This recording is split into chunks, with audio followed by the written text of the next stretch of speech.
السلام علیکم ورحمۃ اللہ.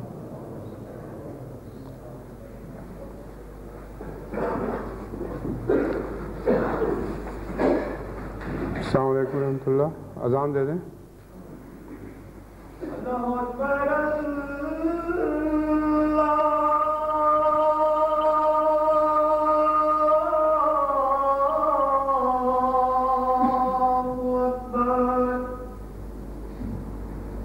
اللہ اکبر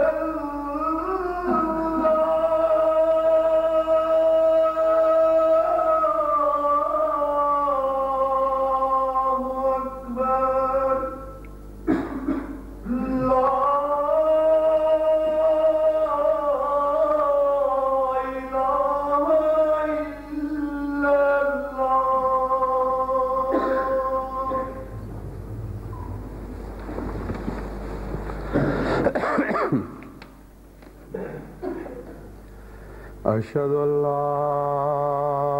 اله الا الله وحده لا شريك له واشهد ان محمدا عبده ورسوله. اما بعد فاعوذ بالله من الشیطان الرجیم. بسم اللہ الرحمن الرحیم. الحمد للہ رب العالمین الرحمن الرحیم مالک یوم الدین. ایاک نعبد و ایاک نستعین. اهدنا الصراط المستقیم صراط الذين أنعمت عليهم غير المغضوب عليهم ولا الضالين.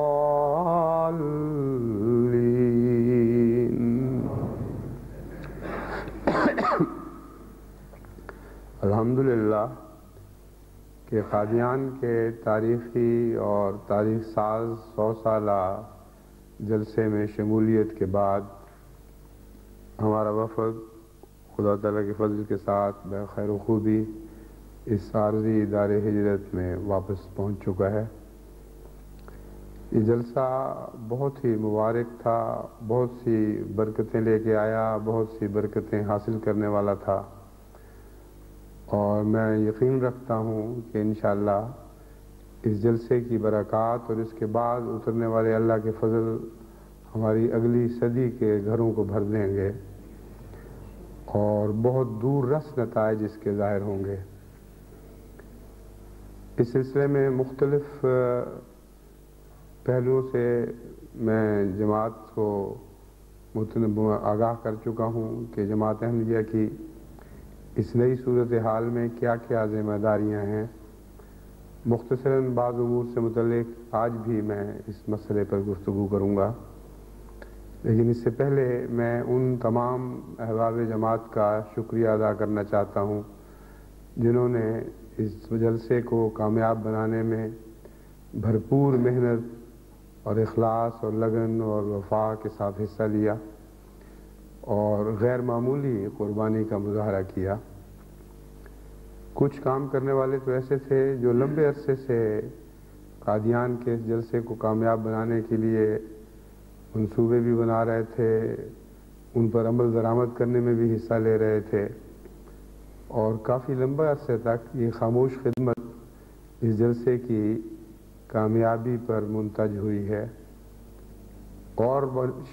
خدمت کرنے والے بعد میں شامل ہوئے، قافلہ در قافلہ خدمت کرنے والوں کا ہجوم بڑھتا رہا، لیکن آغاز میں کچھ ایسے افراد کو خدمت کا موقع ملا ہے جو ایک لمبے عرصے سے مسلسل بڑی محنت اور توجہ اور حکمت کے ساتھ اپنے اپنے فرائض سر انجام دیتے رہے۔ ان میں سب سے پہلے تو یونائٹڈ کنگڈم کے امیر آفتاب احمد خان صاحب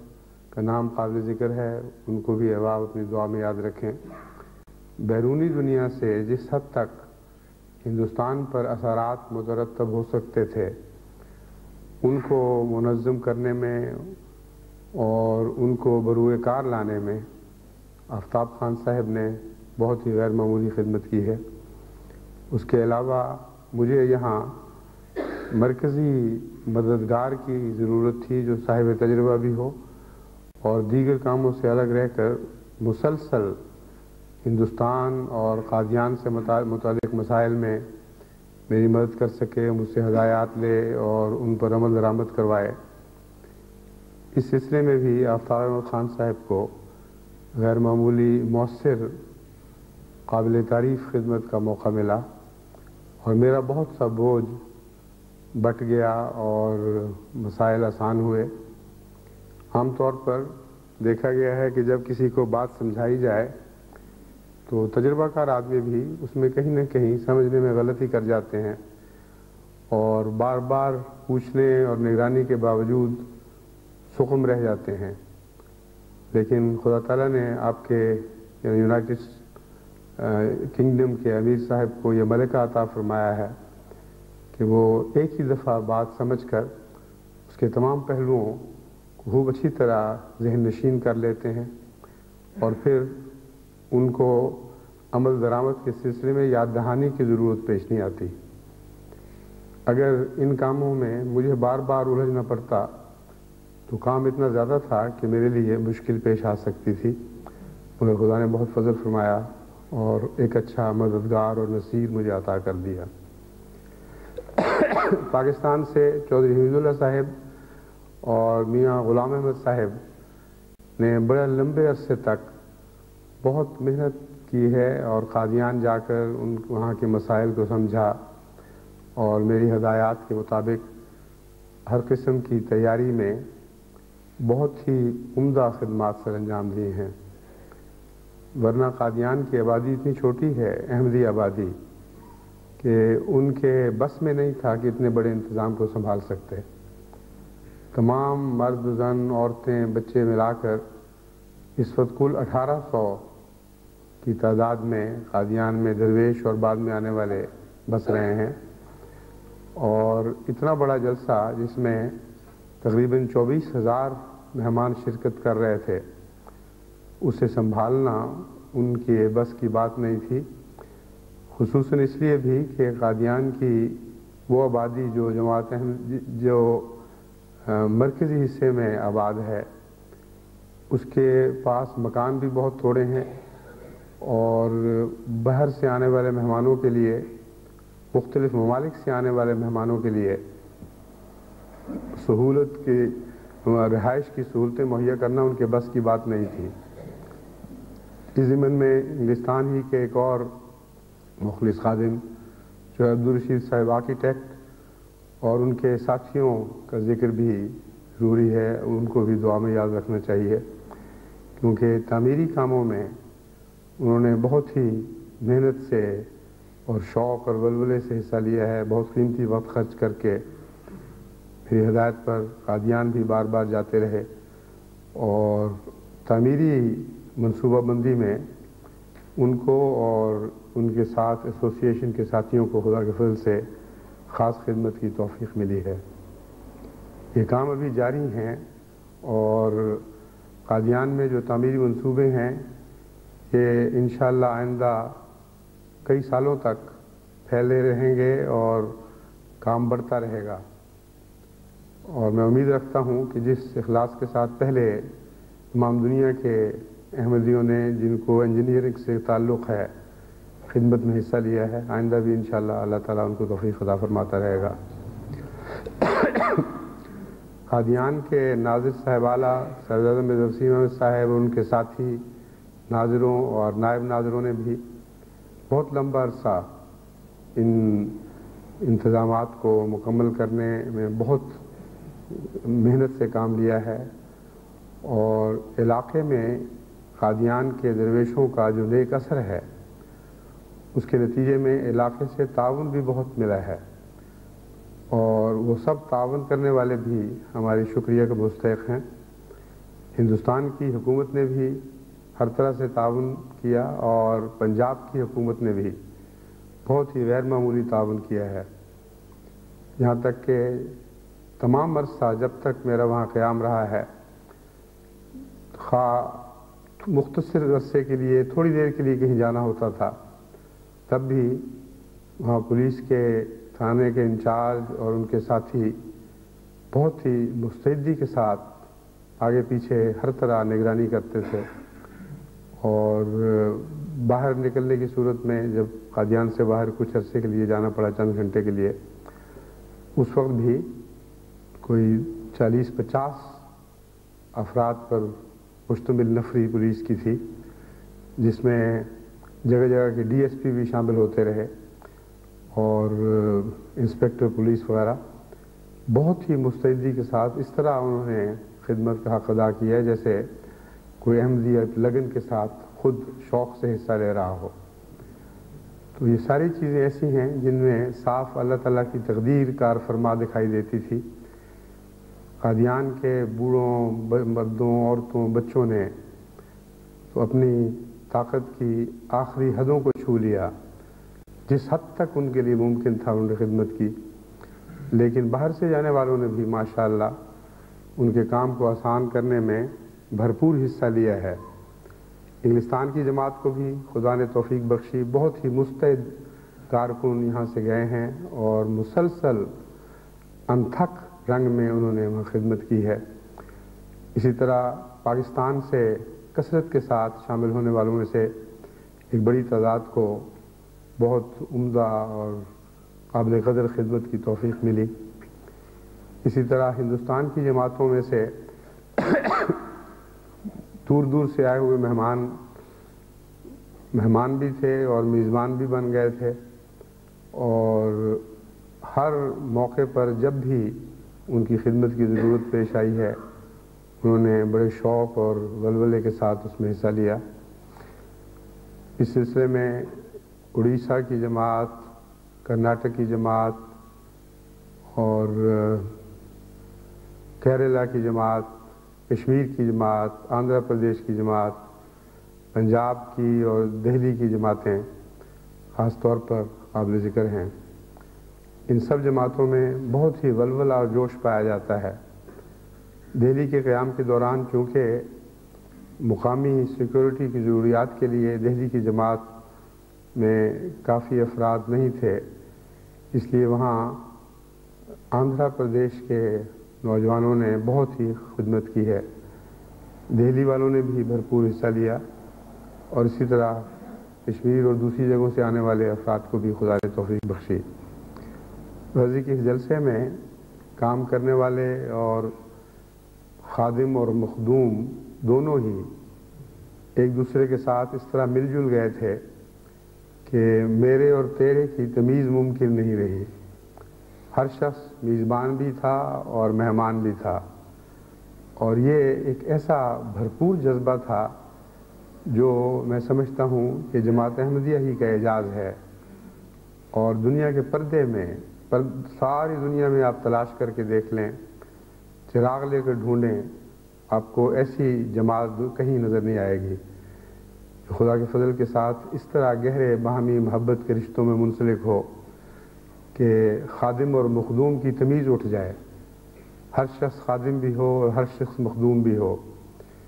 اس پہلو سے جب میری نظر حضرت اقدس محمد مصطفیٰ صلی اللہ علیہ وآلہ وسلم کے اس ارشاد پر پڑتی ہے کہ سید القوم خادمہم، تو اس کی ایک نئی تفسیر سامنے ابھرتی ہے۔ آپ نے فرمایا کہ قوم کا سردار وہی ہوتا ہے جو قوم کا خادم ہو۔ سردار کے لیے خادم ہونا ضروری ہے، اور قوم کے لیے ضروری ہے کہ خادم ہی کو اپنا سردار بنایا کرے۔ یہ دونوں پیغام ہیں، لیکن جماعت احمدیہ پر جس شان کے ساتھ اس مضمون کا اطلاق ہوتا ہے، اس سے یہ بات میرے ذہن میں ابھری کہ اس دنیا کے آپ ہی خادم ہیں اور آپ ہی مخدوم ہیں، کیونکہ یہ دونوں صلاحیتیں یکجا طور پر جماعت احمدیہ کے سوا اور دنیا کی کسی جماعت میں اکٹھی نہیں مل سکتی۔ اب نظر دوڑا کے دیکھیں، مسلمان ہوں یا غیر مسلم ہوں، ترقی یافتہ مغربی اقوام ہوں یا پیچھے رہ جانے والی مشرقی اقوام، کسی مذہب سے تعلق رکھنے والی ہوں، کسی جغرافیائی حدود سے تعلق رکھنے والی ہوں، یہ اعلیٰ شان کا امتزاج کہ خادم مخدوم ہو جائے اور مخدوم خادم بن جائے، یہ جماعت احمدیہ کے سوا دنیا میں کہیں دکھائی نہیں دے گا۔ بس ان معنوں میں آپ نے اپنے عمل سے یہ ثابت کر دکھایا ہے کہ آپ ہی حضرت اقدس محمد مصطفیٰ صلی اللہ علیہ وآلہ وسلم کی اس عظیم الشان عارفانہ تعریف کے مستحق، اور اس تعریف کے نتیجے میں آئندہ دنیا کے سردار بننے والے ہیں، کیونکہ آپ کے اندر یہ دونوں صلاحیتیں اکٹھی کر دی گئی ہیں۔ اب جہاں تک آئندہ زمانے کے حالات کا تعلق ہے، جیسا کہ میں نے بیان کیا ہے، میں سمجھتا ہوں یہ جلسہ ایک تاریخ ساز جلسہ تھا، محض تاریخی جلسہ ہی نہیں تھا، کیونکہ حضرت اقدس مسیح موعود علیہ الصلوۃ والسلام کی بہت سی پیشگوئیاں اس کے ساتھ وابستہ ہیں، اور ان پیشگوئیوں کے مطالعہ سے معلوم ہوتا ہے کہ اس جلسے کے بعد خدا تعالیٰ اپنی فضلوں کی ہوا چلائے گا اور ہر طرف غیر معمولی ترقی کے سامان پیدا ہوں گے۔ اس ضمن میں ایک خوشخبری تو ہندوستان چھوڑنے سے پہلے ہی وہاں مل گئی کہ خدا تعالیٰ کے فضل کے ساتھ سکھر کے 2 اسیران راہ مولا لمبی مشقتوں اور دکھوں کے بعد آزاد کیے گئے۔ آج صبح ہی کراچی میری بات ہوئی تو وہاں سے مجھے بتایا گیا کہ اللہ کے فضل سے یہاں تو جماعت میں ایک جشن کا سا سما تھا،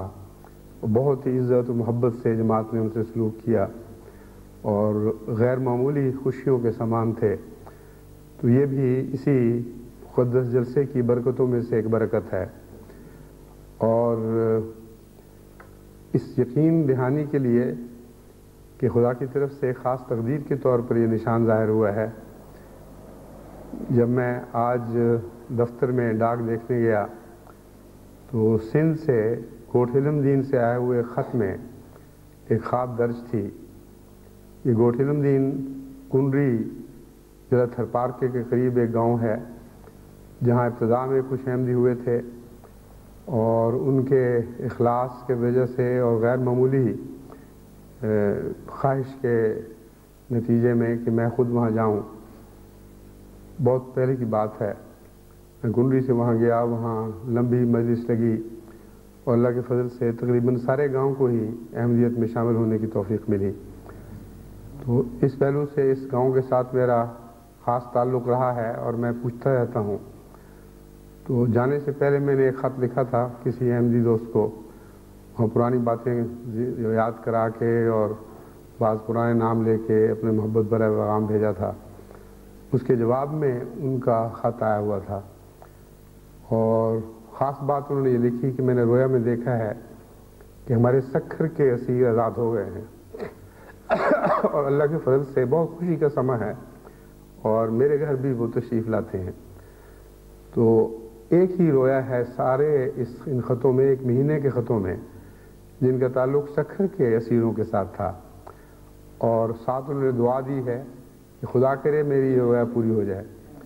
چنانچہ پیشتر اس کے کہ میں وہ خط پڑھتا، اللہ تعالیٰ کی فضل سے وہ رویا پوری ہو چکی تھی۔ یہ اللہ تعالیٰ کے انداز ہیں پیار کے اظہار کے، اور یہ یقین دلانے کے لیے کہ یہ اتفاقی حادثات نہیں ہیں، جو کچھ ہو رہا ہے تقدیر الہی کے مطابق ہو رہا ہے، ورنہ ایک سے زیادہ خط الجھے ہوئے خیالات کے آتے ہی رہتے ہیں، جس میں مبہم سے رنگ میں بعض خوشخبریاں بھی ہوتی ہیں، لیکن ایسی واضح خوشخبری صرف سکھر کے رویا امیسیروں سے تعلق رکھنے والی، اور اس کی ٹائمنگ، کس طرح وہ خط لکھا گیا اور کس وقت پہنچا جبکہ وہ خبر بھی پہنچ رہی تھی، یہ ساری باتیں اہل ایمان کے ایمان کو بڑھانے کا موجب بنتی ہیں۔ بس یہ بھی قادیان کے اس جلسے کی برکت اور اس کے بعد کہ آنے والے پرفضا دور کی خوشخبری ہے، اور اس کے آغاز کی وہ لہریں ہیں جو بعض دفعہ اچھے موسم آنے سے پہلے ہوا میں پیدا ہوتی ہیں اور انسان کی روح کو طراوت بخشتی ہیں۔ بس میں سمجھتا ہوں کہ انشاءاللہ آئندہ اور بھی خدا تعالیٰ کی طرف سے بہت سی خوشخبریاں نصیب ہوں گی۔ قادیان کے مسائل میں سے ایک بڑا مسئلہ وہاں کی تھوڑی آبادی ہے۔ بعض دوستوں کو قادیان کے اس سفر کے نتیجے میں بہت امیدیں بن گئیں کہ اب قادیان کی واپسی قریب ہے، لیکن میں جماعت کو سمجھانا چاہتا ہوں، گزشتہ خطبے میں بھی میں نے مختصراً اس پر گفتگو کی تھی کہ واپسی کوئی ایک دم آنن فانن رونما ہونے والا واقعہ نہیں ہے۔ حضرت مسیح موعود علیہ السلام کے الہامات سے تو یہ معلوم ہوتا ہے کہ خدا تعالیٰ ایک دفعہ لے کے جائے گا، پھر بار بار لائے گا، اور امن کے ماحول میں ایسا ہوتا رہے گا۔ اس لیے میں نہیں کہہ سکتا کہ خدا کی کیا تقدیر کب ظاہر ہوگی اور اس کا منشا کیا ہے۔ یہ بھی ہو سکتا ہے کہ ایک لمبے عرصے تک مرکز سلسلہ باہر ہی رہے، دارالہجرت میں ہی ہو، خواہ وہ دارالہجرت پاکستان کا ہو یا کسی اور جگہ کا، اور قادیان کے حالات ایسے ہوں کہ بار بار خلفائے سلسلہ کو خود وہاں جانے کی توفیق ملتی رہے اور باہر بیٹھ کر قریب کی نگرانی کا بھی موقع ملتا رہے۔ اس لیے خوابوں میں بسنا ان معنوں میں تو درست ہے کہ خدا تعالیٰ جو رویا دکھائے، جو خوشخبریاں دکھائے، ان امیدوں میں انسان بسا رہے، یہی ایمان کی شان ہے۔ لیکن ان معنوں میں خوابوں میں بسنا درست نہیں کہ اپنے مرضی سے اپنے من کی باتوں کو تقدیر بنا بیٹھے اور پھر یہ سمجھے کہ جو میری خواہشات اور تمنائیں ہیں جیسے میں سمجھا ہوں اسی طرح خدا کی تقدیر ظاہر ہوگی۔ یہ طریق درست نہیں ہے، یہ ایک بچگانہ طریق ہے۔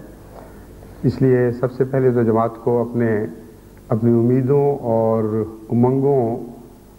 کی صحت کا خیال رکھنا چاہیے اور ان کو رستے سے بدکنے اور بھٹکنے نہیں دینا چاہیے۔ راستے وہی معین ہیں جو خدا تعالیٰ کی تقدیر میں مقدر ہیں اور جن کی خوشخبریاں اللہ تعالیٰ پہلے اپنے بزرگ بندوں کو، برگزیدہ بندوں کو عطا فرما چکا ہے۔ ان کی روشنی میں مختلف تعبیریں ہوتی رہتی ہیں، مختلف تعبیریں ہو سکتی ہیں، اور اس ضمن میں بھی بہت سے خوش فہم لوگ اپنے دل کی تعبیروں کو زبردستی ان الہامات اور پیشگوئیوں کی طرف منسوب کر دیتے ہیں، اور بعض اوقات تو پھر لوگوں سے شرطیں بھی باندھ بیٹھتے ہیں کہ جو تعبیر ہم نے سمجھی ہے ویسا ضرور ہوگا۔ یہ درست طریق نہیں ہے۔ اس سے پہلے بھی حضرت اقدس محمد مصطفیٰ صلی اللہ علیہ وآلہ وسلم کے زمانے میں ایک ایسا واقعہ آیا ہوا، اور حضرت صلی اللہ علیہ وآلہ وسلم نے منع فرمایا کہ جو خدا کی تقدیر ہے وہ تو ظاہر ہوگی، خوشخبریاں تو بہرحال پوری ہونی ہیں، لیکن اپنی مرضی سے ایک تعبیر کر کے اس پر تم شرطیں باندھ بیٹھو کہ یہ ضرور ہوگا، یہ درست نہیں ہے۔ لیکن جو ہونا ہے اس کی تیاری تو ہم پر فرض ہے۔ میں اس ضمن میں جماعت کو متوجہ کرنا چاہتا ہوں، ایک شخص نے حضرت اقدس محمد مصطفیٰ صلی اللہ علیہ وآلہ وسلم سے قیامت کے بارے میں سوال کیا، تو آپ نے فرمایا تم نے اس کے لیے کیا تیاری کی ہے؟ مراد یہ تھی کہ اگر تمہیں دوسری دنیا میں جانے کا شوق ہے تو یہ شوق ایک بیرونی شوق بھی ہو سکتا ہے، ذاتی دلچسپی نہیں بلکہ تعجب کے رنگ میں، استعجاب کے رنگ میں انسان دلچسپی لے سکتا ہے، اور یہ دلچسپی بے معنی اور بے حقیقت ہے۔ اگر دوسری زندگی کو حقیقت جانتے ہو اور شوق اس لیے ہے کہ تمہیں پتہ لگے کہ تمہاری بہبود کس چیز میں ہے اور مرنے کے بعد کیا ہونے والا ہے، تو پھر تمہیں اس کی تیاری کرنی چاہیے۔ اور یہی مضمون ہے جو آج کے حالات پر صادق آتا ہے۔ مستقبل کے متعلق بعض لوگ شوق سے، جس طرح اٹکل پچو کے ذریعے انسان پیش خبریاں کرتا ہے یا آئندہ زمانے کو دیکھنا چاہتا ہے، ویسے دلچسپی لیتے ہیں۔ ایسی دلچسپی کی کوئی حقیقت نہیں ہے، ایک بچگانہ نفس کا کھیل ہے، اس سے زیادہ اس کے کوئی بھی معنی نہیں۔ لیکن ایک مستقبل میں دلچسپی ایسی ہے جو زندگی کے اعلیٰ مقاصد سے تعلق رکھتی ہے۔ ایک انسان اپنے تن من دھن کو اسلام اور احمدیت کے اعلیٰ مستقبل کے لیے وقف کر دیتا ہے، اور آئندہ مستقبل میں ہونے والے واقعات اس کی سوچوں کا ایک ایسا حصہ بن جاتے ہیں جو اس کی دل کی فکریں ہوتی ہیں، اس کے دماغ کے تفکرات ہیں کہ خدا جانے کیا ہو اور کیسا ہو، اور میں اپنے فرائض سر انجام دے سکوں یا نہ دے سکوں۔ یہ وہ دلچسپی ہے جس کے متعلق حضرت صلی اللہ علیہ وسلم نے فرمایا کہ قیامت کا پوچھتے ہو تو بتاؤ کوئی تیاری بھی کی ہے؟ تو جماعت کو اگر قادیان کی واپسی میں اور جماعت کے عالمگیر انقلاب میں کوئی دلچسپی ہے تو اس کی تیاری کرنی ہوگی، اور قادیان کے سلسلے میں ابھی بہت کام باقی ہیں۔ جو کچھ خوشخبریاں سطح پر نظر آئی ہیں اور عام آنکھوں نے دیکھ لی ہیں، ان کی مثال تو آئس برگ کی اس تھوڑے سے حصے سے ہے جو سطح سمندر پر دکھائی دیتا ہے۔ اکثر حصہ تو اس کا پانی میں ڈوبا ہوتا ہے، یعنی برف کا تودہ جو سمندر میں تیرتا ہے اس کی تھوڑی سی ٹپ، تھوڑی سی چوٹی ہے جو سمندر سے باہر نظر آتی ہے۔ ایک دفعہ میں نے پہلے بھی اس کی یہ مثال دی تھی، ہندوستان کے سفر میں مجھے ایک احمدی دوست نے توجہ،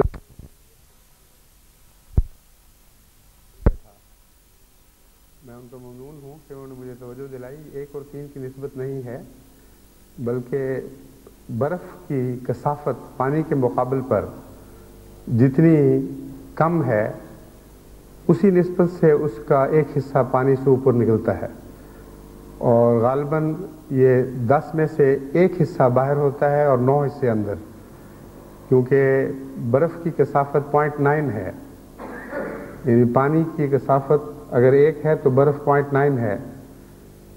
یعنی حجم اس کا زیادہ اور وزن کم۔ تو جس نسبت سے وزن کم ہوگا اسی نسبت سے اس کا ایک حصہ باہر نکلا ہوگا۔ تو بعض دفعہ باہر نکلے ہوئے حصے بھی بہت بڑے بڑے دکھائی دیتے ہیں۔ سمندر میں سفر کرنے والے جانتے ہیں، یعنی جو ان کا کام ہے شمال اور جنوب میں جانا، اور وہ ان باتوں کے متعلق اپنے زندگی کے واقعات میں بڑے دلچسپ انداز میں تذکرے بھی کرتے رہتے ہیں کہ بعض دفعہ پانی میں سے اتنا بلند برف کا پہاڑ اونچا ہوا دکھائی دیتا ہے کہ آدمی حیرت اور استعجاب میں ڈوب جاتا ہے، لیکن اگر انسان یہ سوچے کہ اس سے 9 حصے زیادہ زمین میں ڈوبا ہوا، پانی کے اندر وہ ڈوبا ہوا پہاڑ ہے، تو اور بھی زیادہ ہیبت بڑھتی ہے۔ تو یہ خوشخبریاں بھی جب پوری ہوتی ہیں تو ان کا ایک حصہ باہر دکھائی دے رہا ہوتا ہے، اور جو ڈوبے ہوئے حصے ہیں وہ مسائل سے تعلق رکھتے ہیں۔ جو مسائل حل ہو جائیں وہ سطح سمندر سے باہر دکھائی دے رہے ہوتے ہیں، اور جو ابھی ڈوبے ہوئے ہیں وہ ان سے بہت زیادہ ہوتے ہیں۔ بس ہمیں ان ڈوبے ہوئے مسائل کی طرف توجہ کرنی ہوگی۔ قادیان کی عظمت اور عزت اور جلال اور جمال کو بحال کرنے کے لیے ساری دنیا کی جماعتوں کو بہت محنت کرنی ہے، اور ہندوستان کی جماعتوں کے کھوئے ہوئے وقار اور مقام کو دوبارہ بحال کرنے کے لیے ساری دنیا کی جماعتوں کو بہت محنت کرنی ہوگی۔ اس سلسلے میں جہاں تک آبادی کا تعلق ہے، میں سمجھتا ہوں کہ ہمیں قادیان کو انڈسٹریلائز کرنے میں ضرور محنت کرنی ہوگی۔ جب تک وہاں تجارتی اور صنعتی مراکز قائم نہ کیے جائیں، اس وقت تک صحیح معنوں میں باہر سے احمدی آ کر وہاں آباد نہیں ہو سکتے، اور مقامی احمدیوں کا انخلا رک نہیں سکتا۔ اتنی بڑی قربانی دی ہے درویشوں نے اور بعد میں آ کر بسنے والوں نے کہ وہاں پہنچ کر اندازہ ہوتا ہے، دور بیٹھے اس کی باتیں سن کر آپ کو تصور نہیں ہو سکتا کہ کتنے محدود علاقے میں مل کر رہ کر انہوں نے ساری زندگی ایک قسم کی قید میں کاٹی ہیں، اور اپنے دنیاوی مفادات کو ایک طرف پھینک دیا، قربان کر دیا، اور مقامات مقدسہ کی حفاظت اور ان کی نگہبانی کے لیے اپنے بچوں، اپنی بیگمات کی زندگیاں قربان کی۔ بہت ہی بڑی عظیم الشان قربانی ہے، اس کا بھی حق ہے، اور ساری دنیا کی جماعتوں پر یہ فرض عائد ہوتا ہے کہ ان کے حالات کو بہتر بنانے کے لیے بھرپور کوشش کریں۔ چنانچہ یہاں سفر سے پہلے جو میں نے تحریک کی، اس کے نتیجے میں اللہ تعالیٰ کے فضل کے ساتھ ساری دنیا کی جماعتوں نے بہت ہی اعلیٰ نمونہ دکھایا، اور خدا تعالیٰ نے یہ توفیق بخشی کہ صرف قادیان ہی نہیں بلکہ ہندوستان کی دیگر جماعتوں کی بھی اس خاص موقع پر خدمت کی توفیق ملی، اور یہ جلسہ ان کے لیے روحانی برکتیں بھی لے کے آیا اور جسمانی برکتیں بھی لے کے آیا، اور بہت ہی غیر معمولی طور پر ان لوگوں نے اس کی لذت محسوس کی ہے۔ تو یہ جو جسمانی طور پر خدمات ہیں، اس میں ساری دنیا کی جماعتوں نے حصہ لیا ہے، ورنہ یہ ممکن نہیں تھا، اور یہ اچھا ہوا کہ پہلے یہ اعلان کر دیا گیا تھا کہ آپ لوگ اپنے طور پر انفرادی طور پر وہاں جا کر کسی کو دینے کی بجائے جماعت کی معرفت کوشش کریں، جو کچھ پیش کرنا ہے جماعت کو دیں، تاکہ ایک مربوط طریق پر منظم منصوبے کے ساتھ جو ضرورت مند ہیں ان کو یہ چیزیں پہنچائی جائیں، اور ان کی عزت نفس پر کوئی ٹھیس نہ آئے۔ ورنہ انفرادی طور پر جب کوئی انسان کسی غریب کی خدمت کرتا ہے تو لینے والے کی آنکھ جھکتی ہے، خواہ وہ کتنی محبت سے چیز پیش کی جائے۔ بس خدا تعالیٰ نے بہت فضل فرمایا، اس نصیحت پر عمل کرتے ہوئے تمام دنیا کے احمدیوں نے تو اپنے تحائف مرکز کی معرفت بھجوائے، اور بہت بڑی رقوم اس سلسلے میں اکٹھی ہوئی،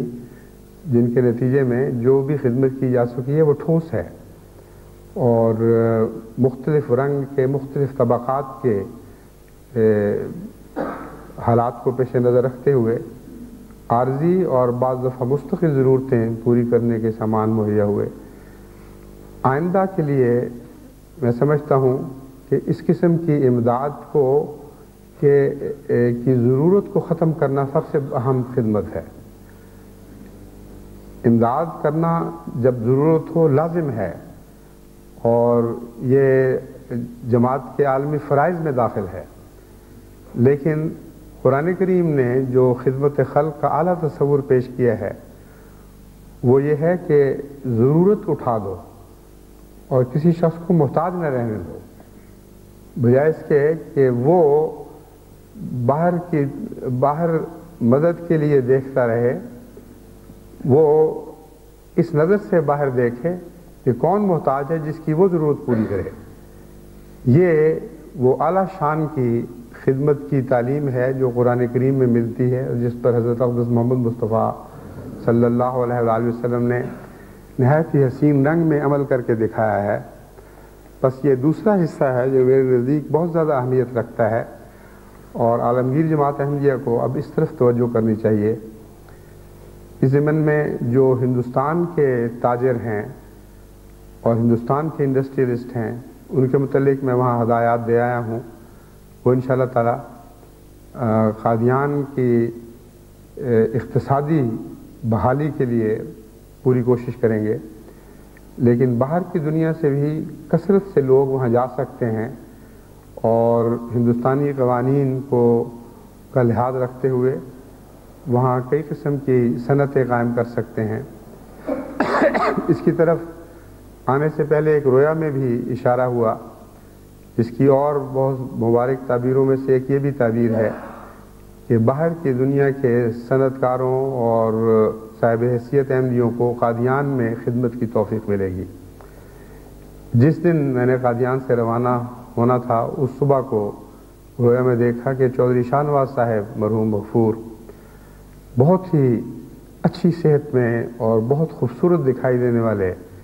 قادیان آتے ہیں، اور ان کے ساتھ ان کے خاندان کے افراد اور مردوں کو میں نے دیکھا ہے، اور دور دور کے رشتہ دار اور مداح ایک جمگھٹ بنا کے ارد گرد بیٹھے ہوئے ہیں، بہت ہی محبت اور تعریف کی نظر سے ان کو دیکھ رہے ہیں۔ جو پگڑی انہوں نے پہنی ہوئی ہے وہ مجھے تو بہت خوبصورت لگ رہی ہے، اور باقی ان کو یہ مشورے دے رہے ہیں کہ نہیں اس طرح نہیں، آپ اس طرح باندھیں، کوئی کہتا ہے اس طرح نہیں اس طرح باندھیں۔ تو میں چوائس صاحب کو کہتا ہوں کہ چوائس صاحب آپ تو مجھے اتنے اچھے لگ رہے ہیں اس میں کہ میں نے اپنی زندگی میں آپ کو کبھی ایسا لگتا نہیں دیکھا تھا۔ اور چوائس صاحب یہ کہتے ہیں اور مسلسل بغیر آواز کے بھی ان کے دل کی آواز سنائی دے رہی ہے۔ باقی سب مشورے دینے والوں کہتے ہیں تم جو مرضی دو، میں تو وہی مانوں گا جو مجھے یہ کہے گا، اور کسی کی بات نہیں ماننی۔ بار بار ان کے دل سے جس طرح خوشبو اٹھتی ہے اس طرح یہ آواز اٹھ کر مجھ تک پہنچتی ہے،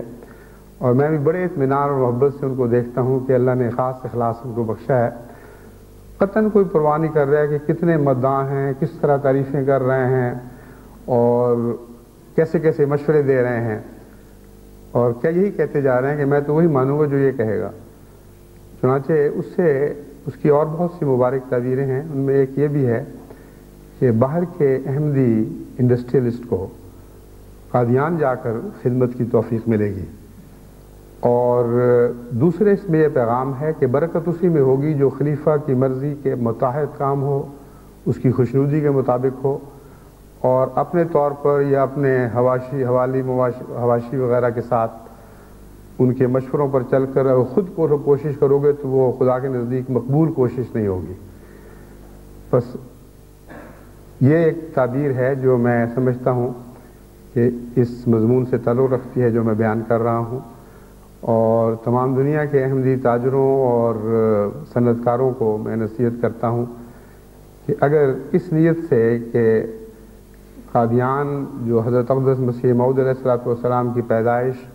اور روحانی پیدائش کا مقام ہے، اس کی خاطر وہ اپنی توفیق کے مطابق کچھ خدمت کا حصہ لیں تو قادیان کی بہت سی رونقیں بحال ہو سکتی ہیں جن کی مرکز سلسلہ کے آخری قیام سے گہرا تعلق ہے۔ جیسا کہ میں نے بیان کیا ہے ایک لمبا عرصہ محنت کا کام ہے، مسائل بہت سے ہیں جو ڈوبے پڑے ہیں، آپ کو دکھائی نہیں دے رہے، مگر بہت مسائل ہیں جن پر نظر پڑتی ہے تو خطرہ محسوس ہوتا ہے۔ آئس برگ کی مثال جو میں نے دی ہے یہ عمدن دی ہے کیونکہ اس میں جو حصہ باہر دکھائی دیتا ہے بڑا خوشنما لگتا ہے اور خوشخبری کا پیغام ہوتا ہے کہ دیکھو ایک زمین کی طرح کا ایک جزیرہ سا سمندر کے اندر مل گیا، لیکن جو ڈوبا ہوا حصہ ہے وہ اس سے لا علمی کے نتیجے میں ہمیشہ حادثات ہو جاتے ہیں، اور دنیا کے بڑے بڑے عظیم الشان جہاز نچلے حصوں سے ٹکرا کر پاش پاش ہو گئے۔ تو مراد یہ ہے کہ جو مسائل گہرے ہیں اور ڈوبے ہوئے ہیں ان پر اگر نظر نہ رکھی جائے تو وہ خطرناک ہو سکتے ہیں۔ اس لیے قادیان سے تعلق رکھنے والے ان مسائل پر ہمیں نظر رکھنا ضروری ہے جو اس وقت سطح سے نیچے ہیں۔ ان میں ایک حصہ قادیان کے درویشوں کی اقتصادی بحالی کا حصہ ہے جو بہت ہی اہمیت رکھتا ہے، اور دوسرا حصہ قادیان کے باشندوں میں یہ احساس کروانا ہے کہ جماعت احمدیہ کے وقار کے ساتھ تمہارے دنیاوی فوائد بھی وابستہ ہیں، اور یہ وہ احساس ہے جو پہلے ہی ابھر چکا ہے۔ مثلا اس دفعہ جلسے میں چونکہ غیر معمولی تعداد میں باہر سے لوگ تشریف لے گئے تھے، اور بعض دفعہ ضرورت کے مطابق انہوں نے وہاں کی دکانوں سے چیزیں خریدیں، بعض دفعہ قادیان کی محبت اور شوق میں کوئی تحفہ گھر لے جانے کے لیے انہوں نے وہاں سے چیزیں خریدیں۔ تو وہاں کے تاجروں کے ایک نمائندہ نے مجھے بتایا کہ ہمارے تخمینے کے مطابق 1,20,00,000 روپے کی شاپنگ ہوئی ہے، جو قادیان جیسے قصبے کے لیے ایک بہت بڑی چیز تھی۔ چنانچہ یہی وجہ ہے کہ بار بار تاجروں کے وفود آئے اور بڑی منت سماجت کے ساتھ کہا کہ آپ لوگ واپس آ جائیں، ساری برکتیں جماعت کی ہیں، جماعت ہی کا مرکز ہے، آپ کے بغیر کوئی بات نہیں بنتی۔ تو ان کی نظر روحانی رونقوں پر تو نہیں تھی، ان کو تو اقتصادی فوائد پر نظر تھی۔ اس لیے پہلو سے اگر وہاں اقتصادی خدمت کے کام ہوں تو اس علاقے پر بہت عمدہ اثر مترتب ہوگا، اور جو طلب پیدا ہو چکی ہے وہ اور زیادہ بڑھے گی۔ اس طلب میں صرف اقتصادی فوائد پیش نظر نہیں تھے، بلکہ مقامی طور پر جو بھاری اکثریت ہے وہ سکھوں کی ہے، اور سکھوں نے دل کی گہرائی سے محسوس کیا ہے کہ یہ جماعت نیک جماعت ہے، نیک لوگوں کی جماعت ہے، اور ان کے دل میں نیکی کی عزت اور قدر ہے، اور بگڑے ہوئے حالات کی وجہ سے وہ امن چاہتے ہیں۔ چنانچہ سکھوں کے بہت بڑے بڑے وفود، بڑے بڑے یعنی حیثیت کے وفود جن کے پیچھے قادیان کی بہت سی آبادی تھی، انہوں نے مل کر اس بات کا اظہار کیا کہ ہم نے تو اپنی آنکھوں سے دیکھ لیا ہے کہ اصل قادیاں کی برکت جماعت احمدیہ سے ہے، اور صرف یہ قادیان تک محدود نہیں ہے، بلکہ اگر قادیان جماعت میں جماعت احمدیہ واپس آ جائے تو سارے علاقے کی برکتیں لوٹ آئیں گی۔ یہ جو تاثر ہے یہ بغیر کسی لاٹ کے، بغیر کسی بناوٹ کے بے اختیار دلوں سے اٹھ رہا تھا، یہاں تک کہ ایک موقع پر جب میں صبح کی سیر کرتے ہوئے مختلف علاقوں میں چلا جاتا تھا، واپسی پر ایک گردوارے کے سربراہ مجھے ملے اور انہوں نے کہا آپ گزر رہے ہیں، الحمدللہ۔ ہم الحمدللہ تو لفظ نہیں کہا، شکر ہے خدا کا کہ ہمیں موقع مل گیا ملنے کا۔ انہوں نے کہا ہم یہی باتیں کر رہے تھے کہ آپ آئے ہیں تو قادیان میں بڑے مرید بنائے ہیں۔ مراد یہ تھی کہ جماعت احمدیہ کے بہت مداح پیدا ہو گئے ہیں،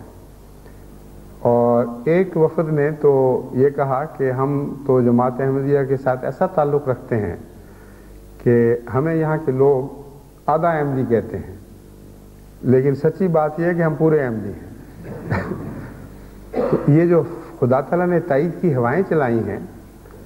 یہ کوئی بے مقصد ہوائیں نہیں ہیں اور کوئی عارضی خوشیوں والی ہوائیں نہیں ہیں۔ خدا تعالیٰ بتا رہا ہے کہ میں دلوں کو اس طرف مائل کر رہا ہوں،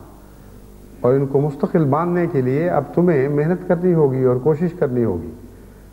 اور جن اعلیٰ مقاصد کے لیے اللہ تعالیٰ نے دلوں کو بدلا ہے ان مقاصد کی پیروی سنجیدگی سے کرنی ہوگی۔ اس پہلو سے میں نے جیسا کہ بیان کیا، ہمیں وہاں انڈسٹریلائز کرنے کی بہت ضرورت ہے قادیان کو، تاکہ بیرونی غریب جماعتیں کثرت سے وہاں جا کر آباد ہوں، بہت سے گجر مسلمان ہیں جو قادیان میں آتے بھی رہے، بیعتیں بھی کرتے رہے، پھر اپنے کاموں میں ادھر بکھر جاتے رہے. ان کو اگر مستقل قادیان میں بیٹھنے کے سامان مہیا ہو جائیں تو ان کے اندر استقامت پیدا ہوگی. یہ نہیں کہ آئے، تعلق باندھا اور پھر رفتہ رفتہ وہ تعلق گھل گیا،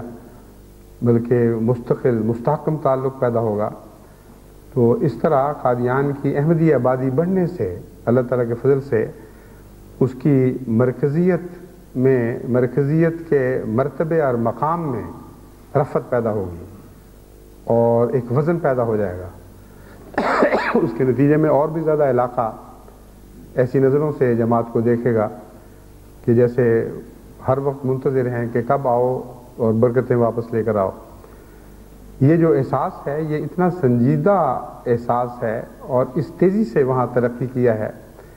کہ ایک سکھ لیڈر میرے پاس تشریف لائے، اپنے ساتھیوں کے ساتھ کافی بڑا وفد لے کر آئے تھے. انہوں نے کہا کہ جب آپ لوگ گئے تھے اور ہم لوگ یہاں آ کے آباد ہوئے تھے تو لوگ ہمیں کہتے تھے کہ مرزا صاحب کی پیشگوئیاں ہیں کہ ہم واپس آئیں گے. تو ہم آپس میں مذاق کیا کرتے تھے کہ باتیں تو ہم سن لیتے تھے لیکن باہر جا کے آپس میں مذاق کرتے تھے کہ یہ دیکھو جی کیسی بچگانہ باتیں ہیں، ایک دفعہ گیا ہوا کب واپس آتا ہے اور کیسے آ سکتا ہے، ہم تو آباد ہو گئے اب یہاں. کہتے ہیں لیکن اب جلسے کے بعد ہم یہ باتیں کر رہے ہیں کہ مرزا صاحب کی ساری باتیں سچی تھیں اور ان لوگوں نے آنا ہی آنا ہے اور یہ قادیان کو چھوڑنے والے نہیں اور بھولنے والے نہیں، انہوں نے لازماً آنا ہے اور وہ پیشگوئیاں ضرور پوری ہوں گی. تو خدا تعالیٰ نے دیکھیں آنن فانن کیسی فضا بدلی ہے. اور یہ جو باقی رہنے والی برکتیں ہیں ان میں سے یہ برکتیں ہیں جن کو سنبھالنا اور مزید ان کی افزائش کرنا جماعت احمدیہ کے نیک اعمال سے تعلق رکھتا ہے، محض نیک خواہشات سے تعلق نہیں رکھتا. بس جو میں نصیحت کر رہا ہوں اس کو سنجیدگی سے قبول کریں. جس کو قادیان میں کسی قسم کی صنعت قائم کرنے یا قادیان سے تجارت کرنے کی توفیق ہو اس کو اس میں ضرور کوشش کرنی چاہیے. قادیان کے درویشوں کو میں نے یہ نصیحت کی ہے کہ کشمیر وغیرہ سے دوسرے ارد گرد کے علاقوں سے جو چیزیں باہر ایکسپورٹ ہوتی ہیں تم لوگ مل کر چھوٹی چھوٹی کمپنیاں بناؤ، ان میں حصہ لو، باہر کے احمدی تمہارے ساتھ اس معاملے میں تعاون کریں گے. ہمیں لکھو کیا کچھ کر سکتے ہو، باہر سے ہم ایسے احمدیوں سے رابطہ کریں گے جو دوسری طرف سے ان کے مددگار ثابت ہوں. تو اس طرح اللہ تعالیٰ کے فضل سے تجارتیں چمکیں گی اور وہاں لوگوں کے لیے رزق کے اچھے انتظام پیدا ہوں گے. بہت سے احمدیوں کو امپلائمنٹ ملے گی اور یہ نہیں ہوگا کہ بچے پلے اور پھر رزق کی تلاش میں ساری دنیا میں باہر نکل گئے، بلکہ ارد گرد سے دور دور کی جماعتوں سے احمدی بچے بڑے شوق کے ساتھ روحانی کشش کے علاوہ اپنے روزگار کی تلاش میں بھی قادیان آنا شروع ہو جائیں گے اور اس طرح قادیان کی آبادی میں نمایاں اضافہ ہوگا. ایک حصہ ایسا ہے قادیان کی آبادی کا جس نے بہرحال قادیان کو سر دست چھوڑنا ہی چھوڑنا ہے اور وہ خواتین ہیں، بچیاں ہیں. چھوٹی آبادی میں رشتوں کے بہت مسائل پیدا ہو جاتے ہیں. قادیان کے مرد تو تلاش روزگار میں باہر نکل جاتے ہیں، ساری دنیا میں پھیلے ہوئے ہیں قادیان کے نکلے ہوئے نوجوان، مڈل ایسٹ وغیرہ میں بھی ہیں اور باہر ان کی شادیاں بھی ہو جاتی ہیں. بچیاں پیچھے خالی رہ جاتی ہیں اور ان کے لیے لازم ہے کہ باہر شادیاں کریں کیونکہ قادیان میں تو وہ اتنی تعداد میں مقامی مرد وہاں بسنے والے موجود ہی نہیں ہوتے. اس لیے تمام دنیا کی جماعتوں کو میں نصیحت کرتا ہوں کہ برکت کے لیے اور خدمت کے لیے وہ جہاں تک جس کے لیے ممکن ہو قادیان سے رشتے تلاش کرے. اور اس سلسلے میں ناظر صاحب اعلیٰ قادیان کو براہ راست بھی لکھے اور مجھے بھی لکھیں اور ناظر صاحب امور عامہ سے بھی بے شک براہ راست رابطہ کریں. بہت سی ایسی بچیاں ہیں جو بہت ہی عمدہ تربیت یافتہ ہیں لیکن تعلقات کی کمی کی وجہ سے وہ جو ایک قید سی ان کے گرد ہے اس میں محدود ہونے کی وجہ سے وہ اور ان کے ماں باپ نہیں جانتے کہ اچھا رشتہ کہاں مقدر ہے. تو ساری دنیا کی جماعتوں کو منظم طور پر اس مسئلے کو حل کرنے کی کوشش کرنی چاہیے. اور میں سمجھتا ہوں کہ عمرا اگر وہاں کے رابطہ کر کے ان کی بچیوں کے قوائف اس شرط پر منگوائیں کہ تصویروں کے ساتھ بھجوائیں، تفصیل سے بھیجیں، ہم اپنی تحویل میں رکھیں گے، عزت اور احترام کے ساتھ ان قوائف کا خیال رکھیں گے اور مناسب رشتوں کو کی رہنمائی کریں گے کہ فلاں جگہ وہ کوشش کر لیں. جماعت احمدیہ کا جو رشتہ ناطے کا انتظام ہے، اس میں یہ ذمہ داری جماعت نہ قبول کرتی ہے نہ کر سکتی ہے، عقلاً کرنی بھی نہیں چاہیے، کہ دونوں فریق کو یقین دلائے کہ رشتہ اچھا ہوگا اور آپ کر لیں، اور جماعت کی ذمہ داری ہے گویا کہ. یہ بالکل نامناسب بات ہے. نہ جماعت ایسا کرے گی، نہ جماعت سے ایسی توقع رکھنی چاہیے، ورنہ ہر رشتہ جس میں کوئی نہ کوئی الجھن پیدا ہو جائے خدا نخواستہ، اس کی ذمہ داری جماعت پر تھوپی جائے گی. جماعت کی ذمہ داری یہ ہوگی کہ وہ حتی المقدور اپنے علم کے مطابق فریقین کا تعارف کروائے گی ایک دوسرے سے، اور جو معلومات انسان کو معلوم ہو سکتی ہیں، اور ہر قسم کی معلومات انسان کو نہیں ہو سکتی، اندر کے حالات ایسے ہیں جو خدا کے سوا کوئی نہیں جانتا، وہ صدق کے ساتھ اور سچائی کے ساتھ فریقین تک پہنچا دے گی. اس سے زیادہ جماعت اور کچھ نہیں کر سکتی، اور نہ جماعت سے اس سے زیادہ کسی کو توقع رکھنی چاہیے. لیکن ان حدود کے اندر بہت مدد ہو جاتی ہے، ورنہ باہر کے رشتوں میں اتنے اندھیرے ہیں، اتنے پردے ہیں، ایسی لا علمی کی باتیں ہیں، ایسی دھوکے کی باتیں ہوتی ہیں کہ جو کچھ نظر آتا ہے وہ اکثر جھوٹ اور فریب ہی ہوتا ہے یا اندھیرے کی چھلانگ ہے. تو جماعت احمدیہ کو خدا تعالیٰ نے توفیق بخشی ہے کہ ہر مسئلے کے گرد ایک روشنی کی فصیل کھڑی کر دیتی ہے. اس روشنی کے نتیجے میں بہت کچھ دیکھنے کی توفیق مل جاتی ہے. تو تجارت میں بھی اور انڈسٹری میں بھی جماعت کا جو مرکزی نظام ہے اسی حد تک کام کرے گا، اور رشتوں کے معاملے میں بھی اسی حد تک کام کرے گا. تعارف کروائے گا اور بہت سے اندھیرے دور کرے گا. لا علمی ٹھیک نظر آ رہا ہے، باقی آپ کا کام ہے، آپ کی اپنی تجارت ہے، اپنی ذمہ داریاں ہیں، اپنے رشتے کرنے ہیں. دعا بھی کریں، استخارے بھی کریں، اور مقدور بھر ذاتی کوشش کر کے مزید چھان بین بھی کریں. تو اس تمہید کے بعد میں توقع رکھتا ہوں کہ رشتوں کے معاملے میں بھی تمام عالمگیر جماعتیں اپنی ذمہ داریاں ادا کریں گی. نہ صرف وہاں سے رشتوں کے قوائف منگوائیں، بلکہ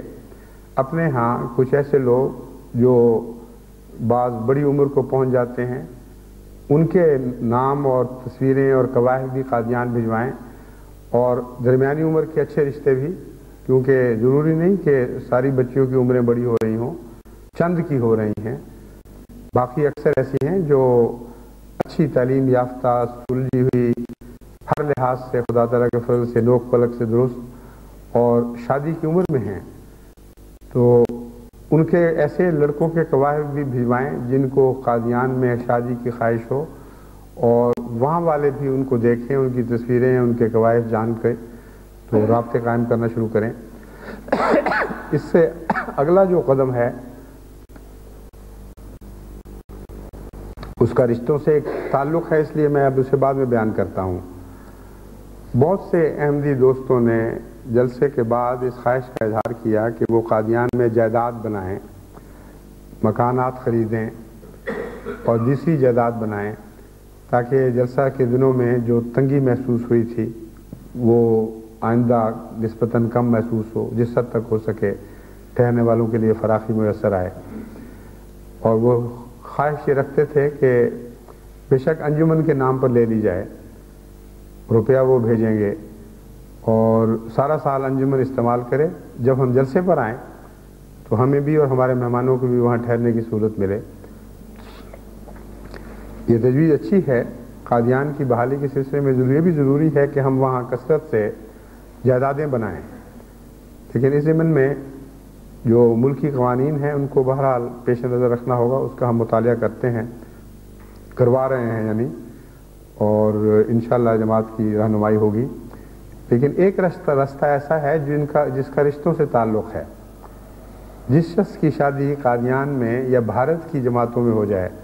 مثلا کشمیر میں بھی یہ مسئلہ بڑا ہے، ادھر اڑیسہ وغیرہ میں بھی ہماری بہت سی احمدی بچیاں اس عمر کو پہنچ رہی ہیں کہ زیادہ دیر ہو تو پھر مایوسی کی طرف مائل ہو جائیں گی. تو جن دوستوں کو ہندوستان میں جائیداد بنانے کی خواہش ہو اور ان کے عزیز مثلا شادی کی عمر کے ہوں، وہ وہاں شادی کروا لیں. تو جس بچی سے شادی ہوئی ہے اس کے رشتہ دار بھی ان کے نام پر جائیدادیں لے سکتے ہیں، وہ خود بھی لے سکتے ہیں. روپیہ بھجوانے میں آسانی پیدا ہو جائے گی، کیونکہ باہر کے رشتہ دار کو حق ہے کہ وہ اپنے عزیزوں کو وہاں روپیہ بھیج سکے. تو اقتصادی مسئلہ ہے جو اس معاشرتی مسئلے کے ساتھ تعلق رکھنے والا ہے. تو میں امید رکھتا ہوں کہ اس ضمن میں بھی دوست اس بات کو پیش نظر رکھیں گے کہ وہاں جائیداد بنانی ہے، اور ممکن ہو تو اپنے رشتہ داروں کے نام پر بنائیں، ورنہ ہر شخص کی جائیداد انجمن تو نہیں سنبھال سکتی. اور یہ بھی ابھی تحقیق طلب ہے کہ انجمن کو اس طرح بے نامی جائیداد خریدنے کی حکومت اجازت بھی دے گی کہ نہیں. اس لیے بہتر یہی ہے کہ جو جائز رستے ہیں، یعنی جائز تو سبھی ہوئے ہیں، مگر جو معروف اور مستند رستے ہیں ان کو اختیار کیا جائے.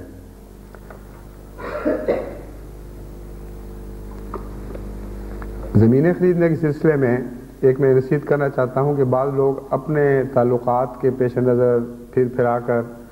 بعض لوگوں سے سودے کر لیتے ہیں. قادیان کے حالات میں یہ بہت نامناسب اور جماعت کے مفاد کے منافی حرکت ہے. اگر ہم نے وہاں ریہیبلیٹیٹ ہونا ہے، جیسا کہ ہمارا پروگرام ہے اللہ تعالیٰ کے فضل کے ساتھ، اور جس طرح وہاں کی آبادی میں ایک طبی طلب پیدا ہو چکی ہے، تو یہ خطرہ ہے کہ وہاں کی جائیدادیں بہت تیزی کے ساتھ مہنگائی کی طرف مائل ہو جائیں. ابھی اس جلسے کے نتیجے میں ہی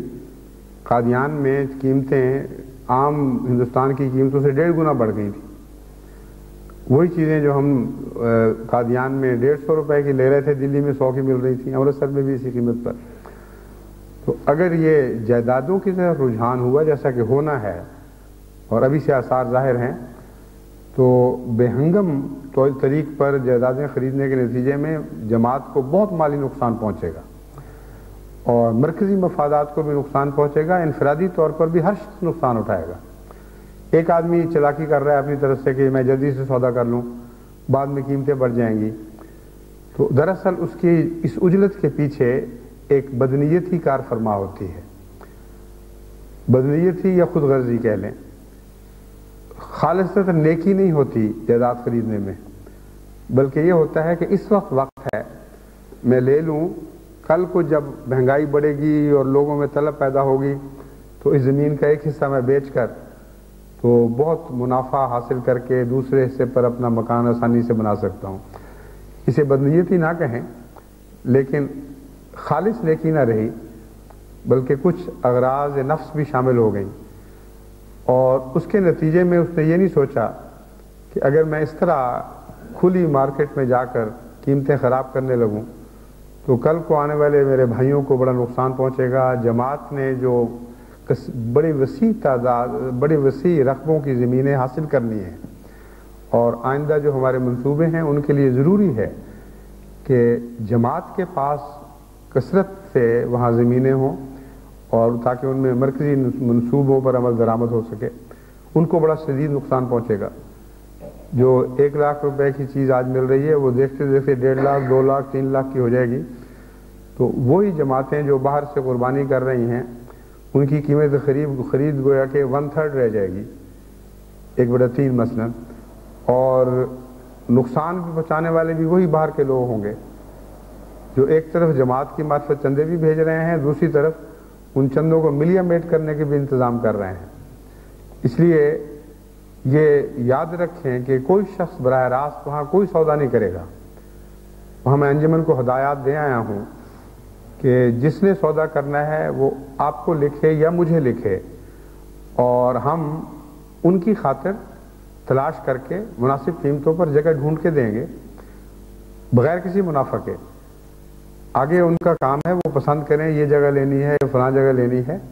لیکن پوری اعتماد کے ساتھ ان کو اس نظام کے مطابق چلنا چاہیے۔ ان کو اور اس سے زیادہ کیا چاہیے کہ ایک نہایت دنیا کا اعلیٰ درجے کا نظام دیانتداری کے ساتھ ان کی خدمت کے لیے تیار ہے، اور ان کے اپنے آخری مفاد کا بھی یہی تقاضا ہے کہ انفرادی سودا بازیوں کے بجائے جماعت کی معرفت اپنا کام کریں، اور اس کے نتیجے میں ایک اور خطرے سے بھی ہمیں نجات مل جائے گی۔ بعض علاقے ایسے ہیں جہاں جماعت کو دلچسپی ہے کہ جماعت وہاں ضرور زمین بنائے، انفرادی لینے والے جب وہاں ایک دو اڈے بنا لیتے ہیں تو ساری اسکیم تباہ ہو جاتی ہے۔ چنانچہ ایک دو ایسے واقعات میری نظر میں آئے، جماعت قادیان کے پھیلاؤ کی خاطر ہم نے ایک منصوبہ بنایا ہوا ہے۔ اس منصوبے میں جن علاقوں میں بعض آئندہ پروگرام تھے ان میں بعض لوگوں نے اپنے طور پر لے لی زمینیں، چنانچہ ان کو میں نے متنبع کیا، میں نے کہا یہ درست نہیں ہے، اللہ تعالیٰ کا فضل ہے، جماعت میں بڑا اخلاص ہے۔ انہوں نے کہا جس قیمت پر ہم نے لی ہیں ہم حاضر ہیں، آپ واپس لے لیں ہم سے،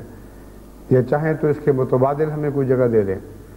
چنانچہ بعض دفعہ متبادل جگہ دے دی گئی، بعض دفعہ اسی قیمت پر وہ زمین ان سے لے لی گئی۔ تو خدا کے فضل سے اب تک تو کوئی خرابی نہیں پیدا ہوئی، لیکن خرابی کے احتمالات دکھائی دینے لگ گئے ہیں۔ اس لیے میں ساری دنیا کی جماعتوں کو سمجھاتا ہوں کہ یہ بہت اچھا کام ہے، وہاں جائیدادیں لینی چاہیے، لیکن نظام کے مطابق، نظام کے رستے سے اور دستور اور طریقے کے ساتھ یہ کام کریں، تاکہ ساری جماعت کا مفاد کے تقاضے پورے ہوں اور انفرادی مفاد جماعتی مفاد سے ٹکرائے نہیں۔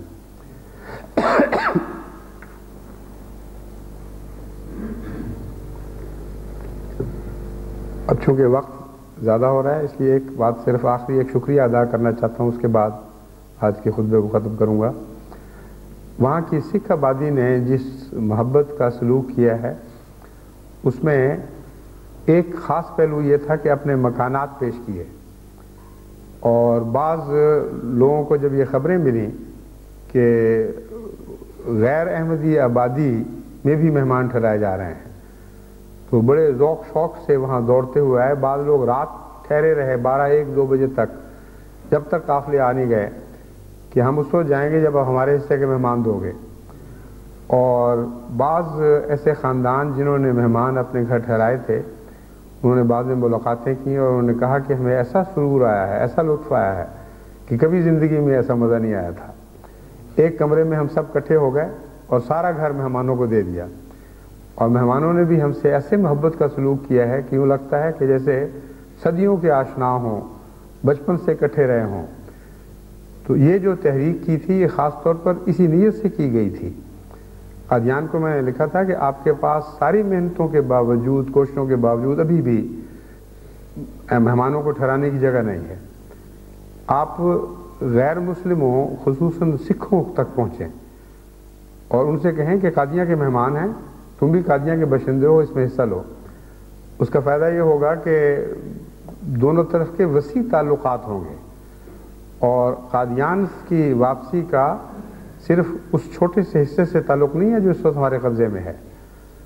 سارے قادیان کے دلوں کا ہمارے قبضے میں آنا ضروری ہے۔ اور اس ضمن میں یہ جو کوشش تھی اللہ تعالیٰ کے فضل سے بہت ہی مؤثر، بہت ہی کامیاب ثابت ہوئی ہے۔ چنانچہ آنے سے پہلے جو وفود ملے ان میں سے ایک وفد اسی سلسلے میں ملا تھا، اس نے کہا کہ ہم پہ سے تو لوگ ناراض ہیں کہ ہمیں کیوں نہیں بتایا، اور جو ہم قصے آگے لوگوں کو سناتے ہیں کہ اس طرح مہمان تھے، ایسے ایسے عجیب انسان تھے، ایسی شرافت کے ساتھ انہوں نے ہم سے برتاؤ کیا، ایسی محبت اور اخلاص کے ساتھ سلوک کیا۔ کہتے ہیں وہ قصے سنتے ہیں تو کہتے ہیں ہم کیوں رہ گئے پیچھے۔ تو انہوں نے مجھے یقین دلایا کہ آئندہ اگر آپ پہلے ہمیں اطلاع کریں تو قادیان میں شاید ہی کوئی گھر ہو جو مہمان رکھنے کے لیے تیار نہ ہو۔ اور اس وقت جو قادیان کی آبادی کا پھیلاؤ ہے، اگر جیسا کہ خدا تعالیٰ نے آثار ظاہر فرمائے ہیں وہ ان عہدوں پر قائم رہیں اور اللہ تعالیٰ ان کے دلوں کو اسی طرح احمدیت کی محبت سے بھرے رکھے، تو آئندہ مہمان ٹھہرانے کا مسئلہ کوئی مسئلہ نہیں رہے گا۔ جس طرح پرانے زمانے میں قادیان کی چھوٹی آبادی 30-40 ہزار مہمانوں کو ٹھہرا لیا کرتی تھی۔ اب یہ آبادی جو وسیع ہو چکی ہے، کچھ اور بھی بہت سے مہمان خانے بننے والے ہیں، یہ سب ملا کر میں سمجھتا ہوں کہ 1.5-2 لاکھ تک بھی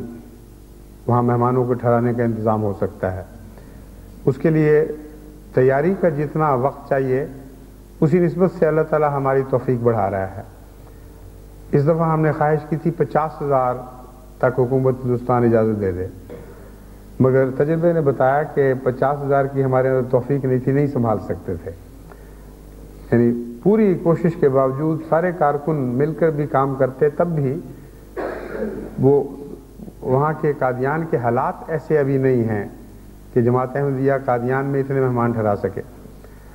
لیکن اب وہ وسعتیں پیدا ہوتی دکھائی دے رہی ہیں اور آغاز ہو چکا ہے۔ تو اگلے سال میں سمجھتا ہوں اگر خدا نے توفیق دی اور یہی اس کا منشا ہوا کہ ہم پھر وہاں اس جلسے میں جائیں، تو پہلے کی نسبت 2-3 گنا زیادہ مہمانوں کو وہاں ٹھہرایا جا سکے گا۔ بس ہندوستان کی حکومت نے جو 10,000 کی شرط لگائی وہ معلوم ہوتا ہے تقدیر خیر ہی تھی، جسے ہم تقدیر شر سمجھ رہے تھے۔ ہم سمجھتے تھے کہ انہوں نے کہا جی ہمارے ساتھ پورا تعاون نے کیا، لیکن ہندوستان کی حکومت کہتی تھی کہ یہاں کے حالات ایسے ہیں، ہماری ساری فوجیں، ہماری پولیس وغیرہ سارے پنجاب میں اس طرح مصروف ہے کہ ہم ذمہ داری قبول نہیں کر سکتے اتنے زیادہ آدمیوں کی، اس لیے تعاون کرنا چاہتے ہیں مگر مجبوری ہے۔ ان کا تو یہ عذر تھا، لیکن دراصل جو مجھے دکھائی دی ہے وہ یہ ہے کہ اس سے زیادہ کہ ہمارے اندر ابھی استطاعت نہیں تھی، طاقت نہیں پیدا ہوئی تھی۔ اس لیے طاقت کو بڑھائیں تو اللہ تعالیٰ باقی آسانیاں خود پیدا فرما دے گا، اور طاقت کو بڑھانا بھی اسی کا کام ہے۔ اس لیے آخر پر میں ایک دفعہ پھر تمام عالمگیر جماعتوں کی طرف سے ان سب کا شکریہ ادا کرتا ہوں جنہوں نے قادیان کے جلسے کو کامیاب بنانے میں بھرپور حصہ لیا ہے، اپنوں کا بھی، غیروں کا بھی، ہندوستان کی حکومت کا بھی، پنجاب کی حکومت کا بھی، پاکستان کی حکومت کا بھی، کہ انہوں نے کوئی روک نہیں ڈالی۔ اور جیسا کہ خطرہ تھا کہ معاندین جو حسد کی آگ میں جل رہے تھے وہ رستے میں شرارت پیدا کریں گے، اللہ تعالیٰ کا فضل ہے کہ حکومت پاکستان نے اس معاملے میں ان کی حوصلہ افزائی نہیں کی، ورنہ کئی شرارتیں پیدا ہو سکتی تھیں، کئی تکلیف دہ واقعات رونما ہو سکتے تھے۔ اللہ تعالیٰ نے اس شر سے بھی ہمیں بچایا۔ اس پہلو سے حکومت پاکستان کا بھی میں شکریہ ادا کرتا ہوں۔ آخر پر 2 ایسے مرحومین کے لیے دعا کی درخواست کرتا ہوں جن کا جماعت انگلستان سے تعلق تھا، اور وہ دونوں ہم وہیں پیچھے چھوڑ کے آئے ہیں۔ ایک ہمارے چودھری نہیں کیپٹن محمد حسین صاحب چیمہ، ہاں کیپٹن محمد حسین صاحب چیمہ، وہ جماعت احمدیہ انگلستان کہ ایک بہت ہی پیارے اور ہر دل عزیز انسان تھے۔ بڑی عمر کے باوجود ان کا دل جوان تھا، ان کا جسم جوان، صحت مند، ہر قسم کے مقابلوں میں حصہ لیتے، ہر وقت مسکراتے رہتے، اور بڑی عمر میں دین کی خدمت کا ایسا جذبہ تھا کہ ایک دفعہ میں نے تحریک کی کہ گرمکھی کی جاننے والے ہمارے پاس کم رہ گئے ہیں، تو انہوں نے بڑی محنت کے ساتھ اس گرمکھی زبان سیکھی اور اس میں بہت اعلیٰ سرٹیفکیٹ حاصل کیے۔ ان کی جو گرمکھی کی تحریر میں نے دیکھی ہے، اخباروں میں بھی چھپتی رہی ہیں، ان کی کتابت ہی ایسی خوبصورت تھی کہ آدمی حیران رہ جاتا تھا۔ یہ سب انہوں نے اس عمر میں بلبلے اور جوش سے کام سیکھے، اور انگلستان کی جماعت میں تو یہ ایک خلا ہے جو بہرحال رہے گا، جماعت دیر تک ان کو یاد رکھے گی، ان کے لیے دعائیں کرتی رہے گی۔ باقی دنیا کی جماعتوں کے لیے بھی کو بھی میں درخواست کرتا ہوں ان کو اپنی دعاؤں میں یاد رکھیں۔ ان کی بڑی خواہش تھی کہ قادیان میں دفن ہوں، اور اس خواہش کا اظہار وہ مجھ سے بھی کر چکے تھے، اور یہ بھی بڑی خواہش تھی کہ میں جنازہ پڑھاؤں۔ تو قادیان میں ان کی اچانک وفات میں سے ان کی دونوں دلی خواہشات پوری ہو گئیں۔ بہشت مقبرے میں ان کو تدفین نصیب ہوئی، مجھے ان کی قبر پر جا کر دعا کی بھی توفیق ملی۔ دوسرے ہمارے چودھری آفتاب احمد صاحب بھی ایک ایسے خاندان سے تعلق رکھتے ہیں جو انگلستان کی جماعت میں بہت معروف ہے، خدمت دین میں پیش اور سارا خاندان، ان کی ساری اولاد ہی اللہ کے فضل سے بہت ہی اخلاص رکھتی ہے اور سلسلے کے کاموں میں پیش ہے۔ ان کی بیگم صاحبہ کی بہت خواہش تھی کہ وہ قادیان جلسہ دیکھیں، باوجود اس کے کہ بہت ہی خطرناک بیماری تھی، جگر بار بار کام کرنا چھوڑ دیتا تھا۔ میں نے ان کو مشورہ بھی دیا کہ آپ نہ جائیں، یہ بڑی خطرناک چیز ہے، یہ سفر کی صعوبت آپ برداشت نہیں کر سکیں گی، لیکن پتہ نہیں کیا کہہ کے ڈاکٹر کو سے اجازت لے لی کہ میں ٹھیک ٹھاک ہوں، کوئی بات نہیں۔ وہاں جا کر بہت زیادہ تکلیف بڑھ گئی۔ وہاں تو خدا تعالیٰ نے فضل کیا، وقتی جب دعا کے لیے بار بار وہ کہتی رہی اور ڈاکٹروں نے کوشش کی۔ جب دلی آ کر دوبارہ گئے ہیں تو اس وقت وہ پاکستان کے لیے روانہ ہو چکی تھیں، ٹھیک تھیں، لیکن اب اطلاع ملی ہے کہ وہاں جا کر یہ تکلیف عود کر آئی اور ہسپتال میں داخل ہوئی۔ غالباً آپریشن ہونا تھا، ہوا یا نہیں میں اللہ بہتر جانتا ہے، مگر ہسپتال ہی میں وفات ہو گئی اور بھشتی مقبرہ ربوہ میں تدفین ہوئی۔ تو آپ کے نمائندوں میں سے ایک کو خدا تعالیٰ نے قادیان کے بھشتی مقبرہ میں دفن ہونے کی سعادت بخشی جلسہ دیکھنے کے بعد، اور ایک کو ربوہ کے بھشتی مقبرہ میں دفن ہونے کی سعادت بخشی۔ یہ تو سعادت ان کے لیے بھی ہے، ساری جماعت انگلستان کے لیے بھی ہے، لیکن ان کے اہل و عیال، ان کے بچے بہرحال غمگین ہیں اور ان کی جدائی کا دکھ محسوس کرتے ہیں۔ مرحومین کو بھی دعا میں یاد رکھیں اور ان خاندانوں کو بھی دعا میں یاد رکھیں۔ آج کا خطبہ جاپان ہمبرگ سے مراد جرمنی اور پاکستان میں کراچی اور موریشس میں سنا جا رہا ہے، اور پورے لندن میں بھی اس وقت مختلف جگہوں پہ ریلے ہو رہا ہے۔ ہمارے جسوال برادران نے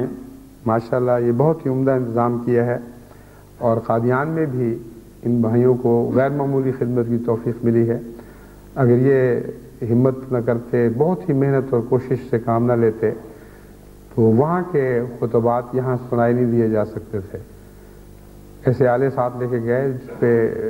بڑے بوجھل اور بہت ہی محنت طلب تھے،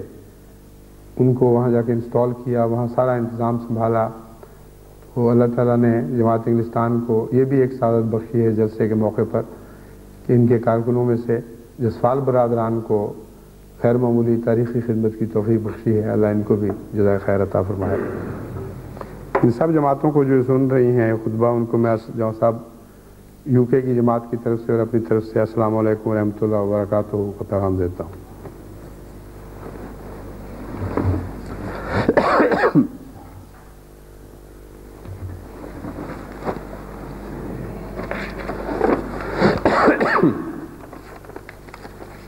الحمدللہ نحمدہ ونستعینہ ونستغفرہ ونؤمن بہ ونتوکل علیہ ونعوذ باللہ من شرور انفسنا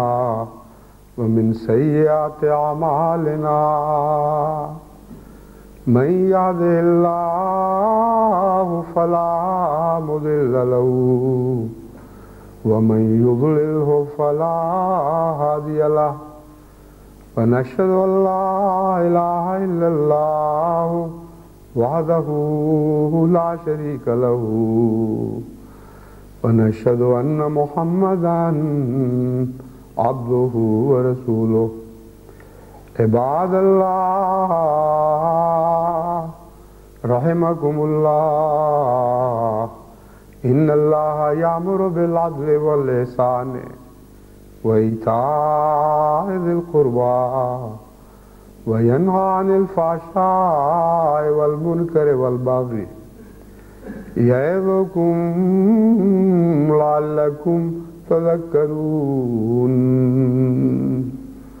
اذکروا اللہ یذکرکم وادعوه يستجب لكم ولذكر الله أكبر۔